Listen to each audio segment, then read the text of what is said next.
Got a lot of how-tos today, so stand by. What happens if you don't have 20% down? You don't need to have 20% down. You need to have income to justify what you're buying. The more down payment you put into a house, the lower your payments are going to be. If you buy $1 million house and you put 3% down, and yes, you can do 3% down in the conventional, but your income has to justify it. The underwriters and the loan have to agree to it. You don't need to have 20% down. That's a myth. It might be a thing that's stopping you from buying a house. Look, if you have decent income and not so great a credit score and you have high debt, work on the debt.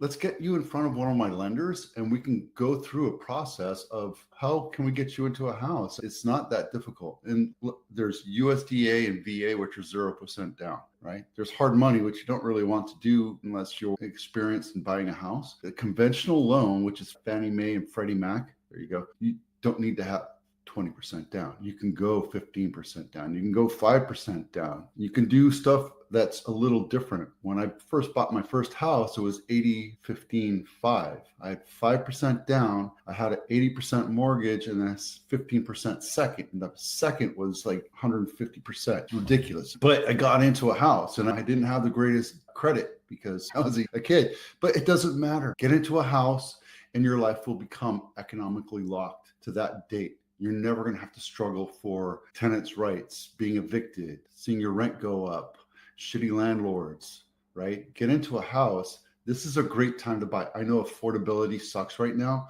but there's just not a lot of homes. Don't buy the house that's brand new on market. Look for the houses that have been on market, price reduced, have something wrong with it. You're a first-time buyer. You're not going to get the I love me, this is my forever house. Just understand, especially in the Silicon Valley, unless you have help. 20% down, here it goes through. It's typical, today's typical down payment is common misconception that buyers have to have 20% down. The typical down payment size first-time buyers has ranged from 6 to 9% since 2018. Not everybody has $400,000 to put down on a $2 million house. I get it. It should not stop you. So don't let that be an excuse. Where's the money coming from? Most first-time buyers rely on savings to fund their own down payments. 1 in 4 use gifts or loans from family members. 7% use their inheritance, which is a record high. Right now, I'm setting my children up so that they have homes for when I'm dead. They're very young, so I'm structuring it so that they have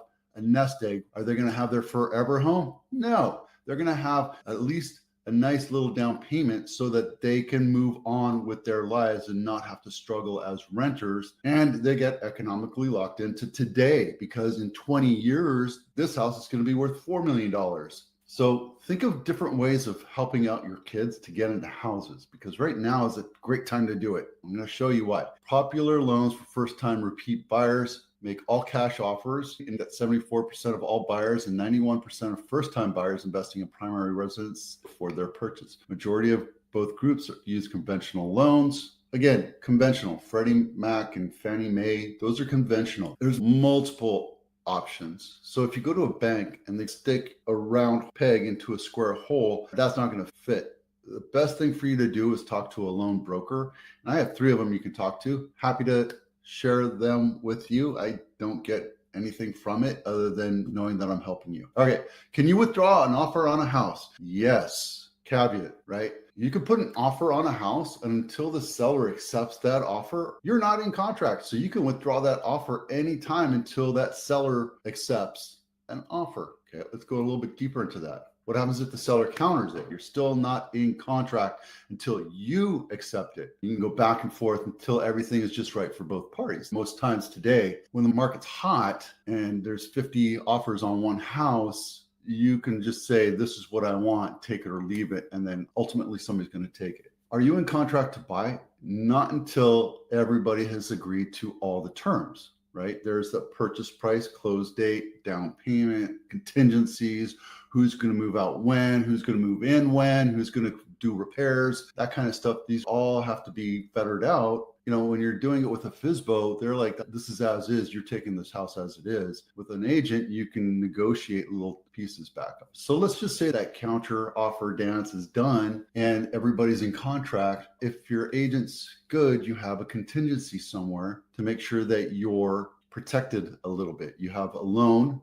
contingency, appraisal contingency, property condition contingency, and need to sell your house contingency. Those are the four main ones. It's not all of them, but those are the four main ones. There's like preliminary title report. There might be a cloud on title and it has to be done before this. There might be a solar lien thing, then that goes into the loan. So there's a lot of little things, but the four main categories is loan appraisal, property condition, and the COP, what I call the need to sell your house contingency. Once those are gone, you're standing on the ledge, ready to jump off. You can withdraw, but then you will have penalties. What about an accepted offer? If you're in the contingency period, you're safe. If you're out of the contingency period, you put your deposit down, you've done all the inspections and appraisals, you have the full loan approval, that you're ready to go. Just pull the trigger and sign the documents and ready for the bank to fund the loan. You're absolutely welcome to walk away from that offer, but there's something called a 3% earnest money down payment. And that's why that's important, because once you're out of contingency period, that 3% is up for grabs. And yes, you can argue it as a buyer. You can say, oh, I didn't know. No, you're signing a document. You're an adult. And if you whine and complain about it, there's something called liquidated damage clause. That's an option to sign, but I suggest you sign it. And then arbitration, which is something that you have to sign saying, I'm not going to sue you. We're just going to go to third party,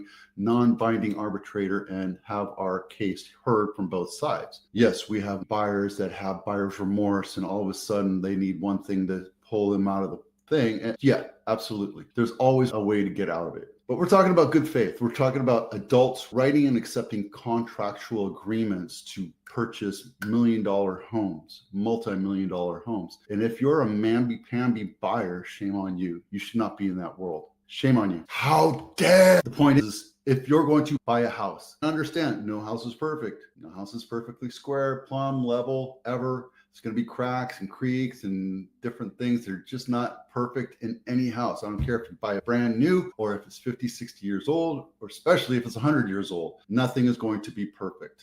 So just understand that. So what happens if you walk away from an offer and there's no contingencies? You stand to lose that 3% earnest money deposit. That's why that 3% is important.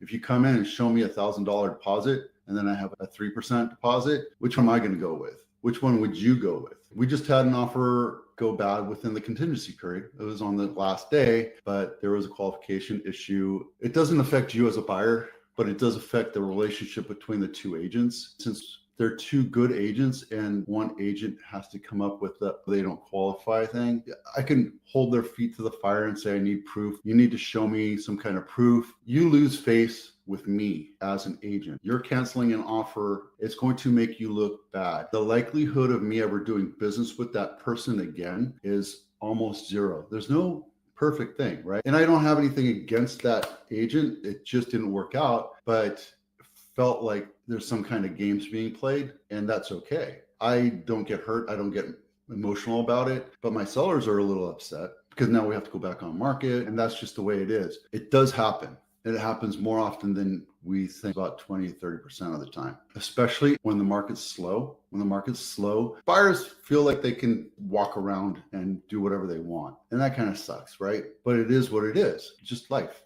So there you go. This is Santa Clara County Luxury Home of the Week, Waverly Street, $18 million.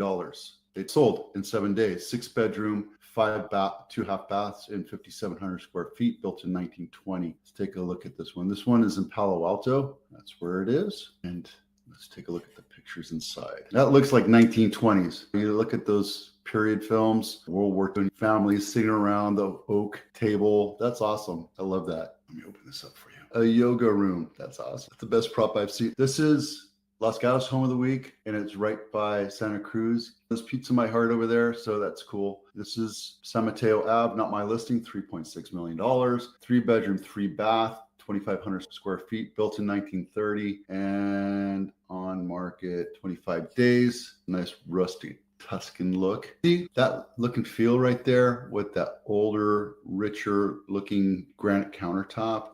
That really fits in the setting of this house. 3,500 square feet, I guess you could have a little wine tasting room. That would make sense. Nice. Yeah, that's a pretty house. I like that. And then, what is this? This is list price decrease of the week. We've had 304 so far. That's 23% of the entire active listing population right now. And I picked this one randomly. This one is in Blossom Valley, Calle Verde. It's been on market 95 days, 3-bedroom, 2.5 bath, 1,940 square feet. It's priced at 1.45 right now, down 105,000. I wonder if this one has HO. So this one's vacant, but it's a 3-bedroom. Here's the thing, right? I think more and more people are looking for 4-bedroom plus. Look, I just bought my mom and dad a 3-bedroom. That's for the two of them. One wants to have an office and the other one has a spare bedroom. And then the office has a bed, but it's mostly for the purpose of that is that they can have their family come, my Filipino family and my European family can visit and have a place to stay. My aunt can visit for as long as she can handle it. Love my parents, but it is what it is. This is important because I wanted to talk about expireds. I have to give you the list price reduction one. The number of expired listings, let me open this up for you. There we go. Single family, no condo or townhouses. I got this from the MLS. It's the last 5 years. 2022 was the big spike. And if you remember 2022, that was when the rates went up, right? One thing that I do want to point out is that this graph right here, that's right here today, actually last month, but the number of expired listings have popped up the last 5 years, something to keep an eye out for. I went here to the 30-year fixed on Fred, and this is November 2023 when rates went from 2%, 3%, all the way up to 7%. So yeah, that's going to put a damper on sale when you triple the interest rate. It just does. That's what happened here. And look, right afterwards, everything calmed down and everything started chittering up. This is not concerning, but it's something to keep an eye out for. Just keep an eye out on expired listings, and we'll go through this exercise every couple months. What this could mean is if this starts to trickle up, that means there's lack of confidence in the market, the economy, not just real estate, but the